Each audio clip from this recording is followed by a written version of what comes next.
The lungs comprise an apex, base, 3 borders and 2 surfaces.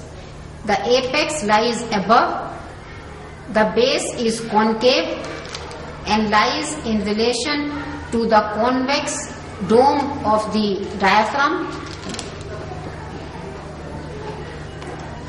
The borders are anterior, which is thin and sharp, posterior, which is thick, and a circular inferior border. The surfaces are costal, lying against the ribs and the intervening intercostal spaces, and the medial surface or mediastinal surface. The narrow apex reaches up to the root of the neck, 1 to 2 centimeter above the medial 1/3 of the clavicle. The base is concave and the base is wide and concave to fit against the domes of the diaphragm. The thin anterior border extends from apex to base.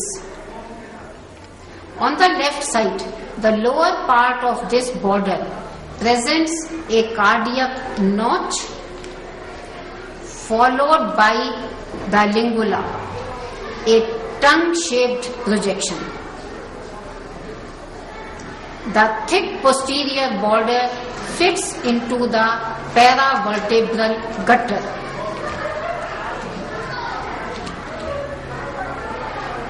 The inferior border separates the sternocostal and medial surfaces from the diaphragmatic surface.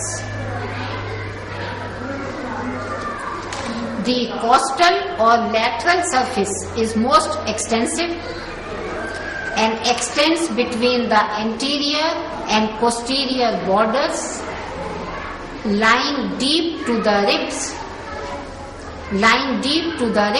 and the intercostal spaces.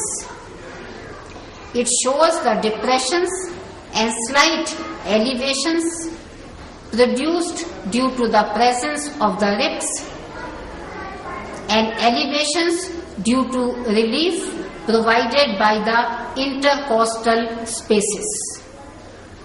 The medial surface is divided into posterior vertebral part in contact with the vertebral column and anterior mediastinal part. The mediastinal surface is concave and shows a depressed area called the hilum of the lung.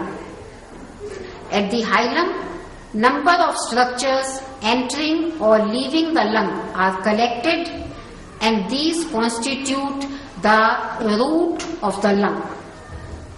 This surface shows impressions of many structures related here. Left lung has 2 lobes and 1 fissure. It is longer and narrower. The left lung is longer and narrower. The right lung comprises 3 lobes and 2 fissures. It is heavier.